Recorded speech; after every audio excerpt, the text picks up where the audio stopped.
नमस्कार। आज हम एक ऐसी फिल्म पर बात करने वाले हैं जिसने हाल ही में काफी ध्यान खींचा है। इम्तियाज अली की अमर सिंह चमकीला। हाँ, बिल्कुल। एक ऐसी कहानी जो पंजाब की मिट्टी से जुड़ी है और जिसकी गूंज आज तक है। सही कहा। और हमारे पास इसके लिए कुछ अच्छे सोर्सेज भी हैं। अमर सिंह चमकीला, जीवन और संगीत। और एक और किताब है, चमकीला, उदय, विवाद और त्रासदी।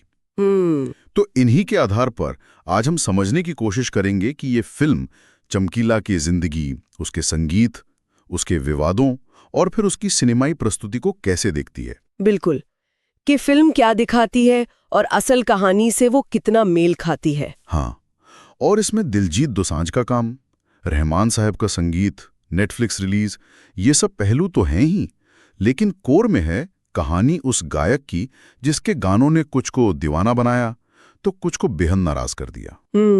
तो चलिए शुरू करते हैं फिर। अच्छा, तो पहले थोड़ी बेसिक जानकारी देख लेते हैं फिल्म की।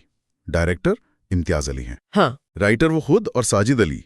कास्ट में दिलजीत दोसांझ हैं, चमकीला बने, और परिणीति चोपड़ा अमरजोत कौर के रोल में, जो उनकी दूसरी पत्नी और सिंगिंग पार्टनर थीं। बिल्कुल। और म्यूजिक ए.आर. रहमान का, लिरिक्स इरशाद कामिल। नेटफ्लिक्स पर आई 12 अप्रैल 2024 को। लगभग 2.5 घंटे की फिल्म है। हाँ, लेंथ अच्छी खासी है। और जॉनर है बायोपिक, जीवनी पर आधारित ड्रामा। ये जानना जरूरी है। हाँ, क्योंकि बायोपिक में थोड़ी सिनेमैटिक लिबर्टी तो होती है, मतलब कहानी को दिलचस्प बनाने के लिए। सही। और ये फिल्म बेसिकली अमर सिंह चमकीला की कहानी है, कैसे वो एक दलित सिख परिवार से निकलकर पंजाब का सबसे पॉपुलर, सबसे ज्यादा बिकने वाला आर्टिस्ट बना। उसके गाने जो अक्सर मतलब गांव की जिंदगी, रिश्ते, इच्छाएं, कभी कभी नशे, इन सब पर होते थे। उनसे उसे जबरदस्त शोहरत मिली। हाँ, शोहरत तो बहुत मिली। लेकिन इन्हीं गानों की वजह से उस पर अश्लील, गंदा गाने वाले का लेबल भी लगा और वो कई लोगों के निशाने पर आ गया। अच्छा। फिल्म फिर अमरजोत के साथ उसकी पार्टनरशिप, प्रोफेशनल भी और पर्सनल भी, और आखिर में मार्च 1988 में दोनों की वो जो दर्दनाक हत्या हुई उसको भी दिखाती है। हाँ, उस पर आएंगे, लेकिन पहले थोड़ा चमकीला के सफर की बात करते हैं। सोर्सेज बताते हैं और फिल्म भी दिखाती है कि शुरुआत आसान नहीं थी। बिल्कुल नहीं। गरीब दलित सिख परिवार, लुधियाना में जुराब फैक्ट्री में काम, लेकिन अंदर संगीत का कीड़ा था। गाने लिखता था, म्यूजिशियन से मिलता था, और कहते हैं सुरिंदर सिंधा से काफी प्रभावित था। हाँ, वो उस दौर के बड़े गायक थे। और ये जो बैकग्राउंड है ना उसका, मतलब दलित होना, आर्थिक तंगी से आना, ये बहुत मैटर करता है। कैसे? देखिए, इसी वजह से वो उस तबके से कनेक्ट कर पाया जिसके लिए वो गा रहा था। पंजाब का, गांव का मजदूर क्लास। उसके गानों में उनकी जिंदगी दिखती थी, उनकी वो बातें जो शायद कोई और नहीं कह रहा था। मतलब एक तरह की आवाज बन गया वो उनकी। हाँ, बिल्कुल। लेकिन यही पहचान, खासकर उसकी जाति, उसे पंजाब के जो स्थापित लोग थे, ऊंची जाति वाले या जो धार्मिक कट्टरपंथी थे, उनके लिए एक चैलेंज जैसा बना दिया। अच्छा। मतलब सोर्सेज बताते हैं कि उसके आगे बढ़ने को सिर्फ एक सिंगर का आगे बढ़ना नहीं देखा गया, बल्कि जैसे कोई सोशल ऑर्डर को चुनौती दे रहा हो। और फिर वो एक मौका आया जिसने सब बदल दिया। फिल्म में भी है वो सीन। हाँ, अखाड़े वाला। हाँ, जब कोई बड़ा सिंगर, शायद शिंदा या कोई और, नहीं पहुंचता तो उस लड़के को, धनपत राम को, स्टेज पर भेज देते हैं। और बस उसका गाना, उसकी आवाज, भीड़ एकदम पागल हो जाती है। कहते हैं वहीं किसी ने कहा कि तू तो चमकीला है। हाँ। चमकने वाला। हाँ। और वहीं से धनपत राम अमर सिंह चमकीला बन गया। कमाल है। किस्मत का खेल। और फिर तो उसकी उड़ान रुकी नहीं। हाँ। उसके गाने मतलब कैसे हाथों हाथ बिक रहे थे। हाँ, वो डबल मीनिंग वाले गाने, सामाजिक रीतियों पर कमेंट्स। बिल्कुल, पंजाब के गांव में, ट्रकों में, ट्रैक्टरों में बस चमकीला ही बज रहा था। वो एक तरह का फोक हीरो बन गया, खासकर यूथ और लेबर क्लास का। लेकिन जैसा आपने कहा, ये शोहरत एक तलवार की धार जैसी थी। क्यों? मतलब दिक्कत क्या थी? दिक्कत थी उसके गानों के बोल। कंट्रोवर्सी बहुत हुई। जो धार्मिक नेता थे, सोशल एक्टिविस्ट, कुछ पॉलिटिकल ग्रुप्स, यहाँ तक के जो पुराने लोक गायक थे। अच्छा, वो भी? हाँ, वो भी उसके गानों को पंजाबी कल्चर पर, मोरालिटी पर हमला बताने लगे। अश्लील, भद्दा, समाज बिगाड़ने वाला, ऐसे इल्जाम लगे। और ये वो दौर था 80s का, जब पंजाब में वैसे ही माहौल बहुत गर्म था। खालिस्तानी मूवमेंट पीक पर था। हाँ, वो तो था। तो उस टेंशन वाले माहौल में चमकीला के ये गाने कई लोगों को बहुत चुभ रहे थे। और इसी टाइम पे अमरजोत कौर की एंट्री होती है। हाँ, पहले वो स्टेज पर उसकी को सिंगर बनी और उनकी जोड़ी एकदम हिट हो गई। उनकी केमिस्ट्री गजब की थी कहते हैं। बिल्कुल, दर्शकों को बहुत पसंद आई। फिर उन्होंने शादी भी कर ली, जो चमकीला की दूसरी शादी थी। हाँ, उसको लेके भी थोड़ा विवाद था, जिसका जिक्र फिल्म में है। अमरजोत का आना उसके करियर के लिए तो बहुत बड़ा टर्न था। उनकी जुगलबंदी कमाल थी। लेकिन हाँ, पर्सनल लाइफ की जो कॉम्प्लेक्सिटी थी, पहली पत्नी गुरमेल कौर, बच्चे, फिर अमरजोत से शादी, फिल्म छूती है इन चीजों को। हाँ छूती है। हालांकि कुछ क्रिटिक्स कहते हैं कि शायद थोड़ी नरमी से, पर यह जरूर है कि अमरजोत उसकी एक ताकत बनी, स्टेज पर भी और शायद पर्सनल लाइफ में भी। लेकिन वो विवाद वो तो बढ़ ही रहे थे। धमकियों का क्या सच में जान से मारने की धमकियां थी? सोर्सेस तो यही कहते हैं। हाँ बिल्कुल, जैसे जैसे शोहरत बढ़ी, दुश्मन भी बढ़े। अलग अलग तरफ से धमकियां आ रही थीं। किन की तरफ से? कुछ खालिस्तानी मिलिटेंट ग्रुप्स थे जिन्हें लगता था कि उसके गाने सिख वैल्यूज के खिलाफ हैं।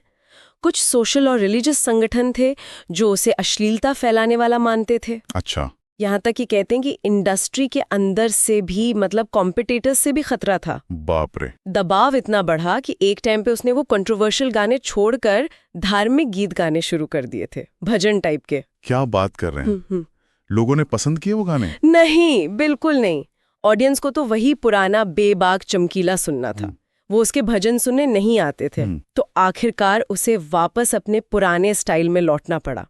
ये दिखाता है कि वो किस प्रेशर में जी रहा था।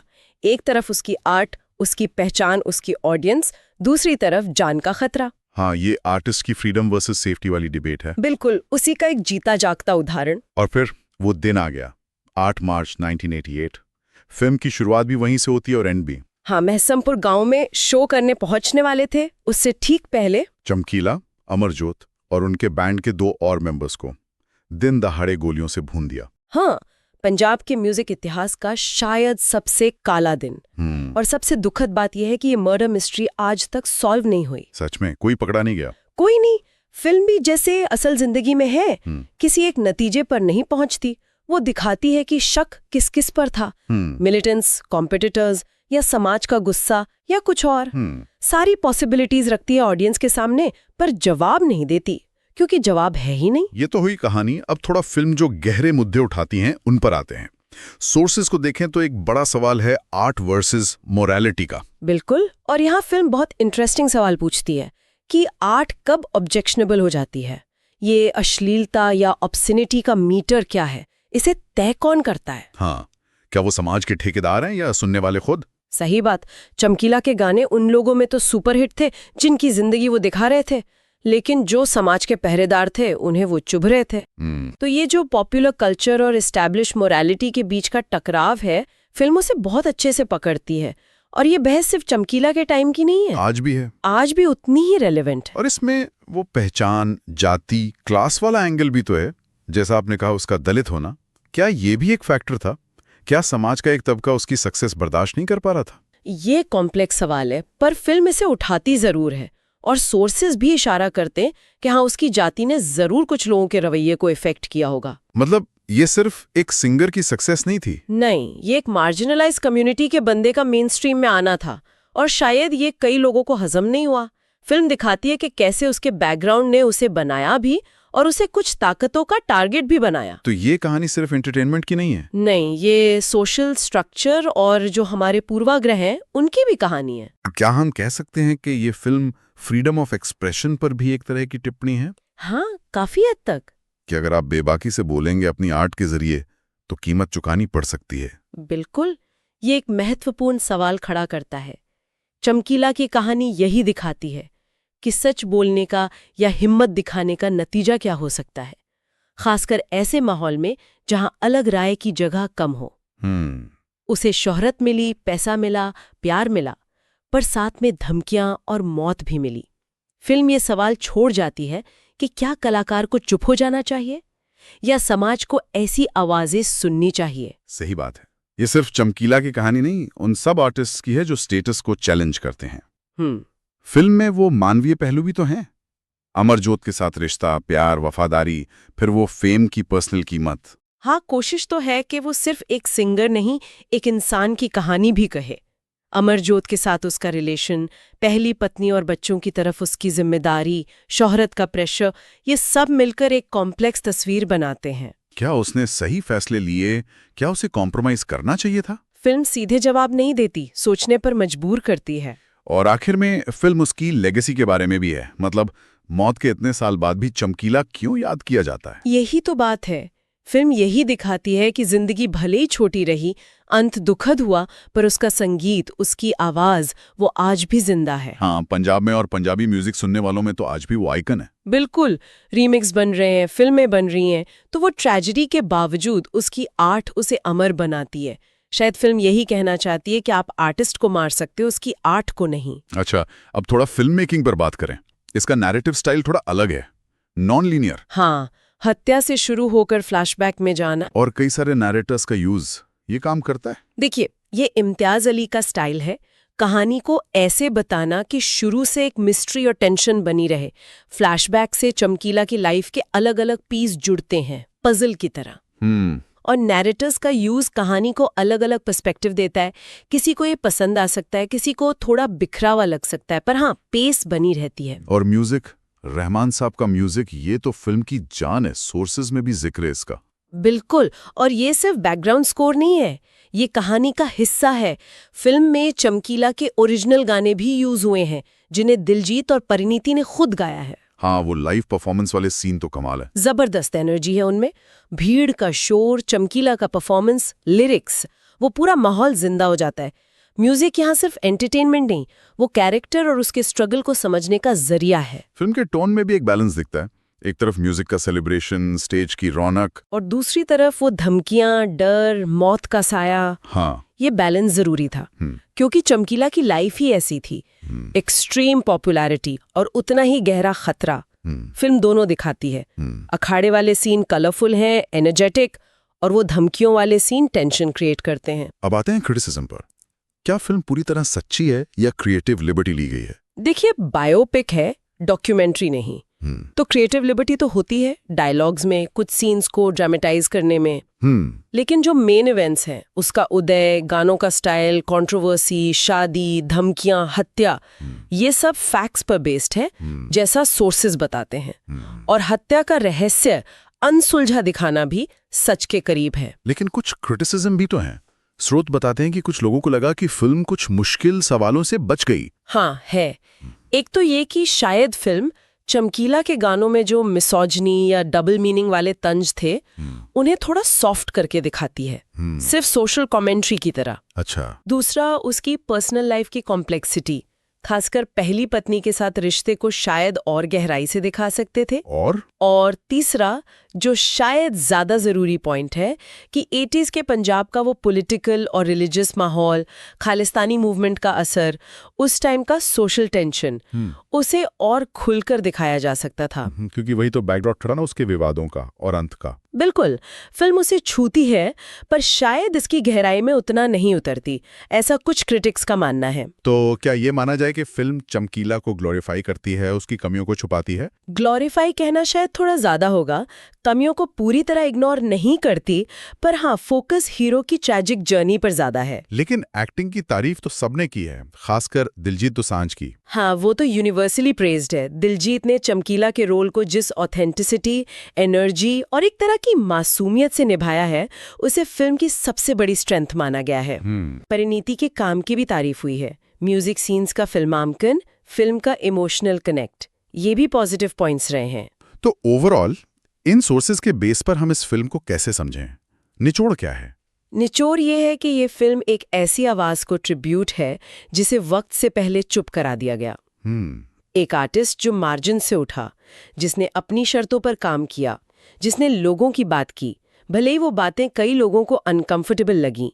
ये फिल्म उसके म्यूजिक का जश्न भी है और उसकी ट्रेजेडी भी दिखाती है। तो मतलब फिल्म का मकसद मर्डर मिस्ट्री सॉल्व करना नहीं है? नहीं, लगता तो नहीं। बल्कि ये दिखाना है कि कैसे एक आर्टिस्ट की आर्ट नॉर्म्स को चैलेंज कर सकती है, कैसे वो आम लोगों से जुड़ सकती है और कैसे सच बोलने की कीमत चुकानी पड़ सकती है। हाँ, एक तरह से यही है। ये दिखाती है कि जो आर्टिस्ट बाउंड्रीज तोड़ते हैं, उन्हें विरोध झेलना पड़ता है, कभी कभी जान भी देनी पड़ती है। लेकिन साथ ही फिल्म ये भी कहती है कि ऐसी आवाजें जरूरी हैं, क्योंकि आर्टिस्ट चला जाता है पर उसका काम रह जाता है, वो लोगों को इफेक्ट करता है, बहसें छेड़ता है। चमकीला की कहानी यही साबित करती है। तो ये थी हमारी आज की गहरी पड़ताल इम्तियाज़ अली की फिल्म चमकीला पर, जिसमें हमने सोर्सेज के जरिए चमकीला की लाइफ, उसके म्यूजिक, उसकी मिस्ट्री और फिल्म की इंटरप्रिटेशन को समझने की कोशिश की। और जाते जाते शायद श्रोता इस पर सोच सकते हैं इन सोर्सेज के आधार पर कि आज का समाज किसी कंट्रोवर्शियल आर्ट या आर्टिस्ट पर, खासकर जो मार्जिन से आया हो, कैसे रिएक्ट करता है। क्या वो पॉपुलर डिमांड और मॉरल पुलिसिंग के बीच का तनाव जो चमकीला के टाइम था आज भी वैसे ही मौजूद है? शायद फॉर्म बदल गया हो। हाँ, पर क्या वो टकराव खत्म हुआ है? ये सोचने वाली बात है।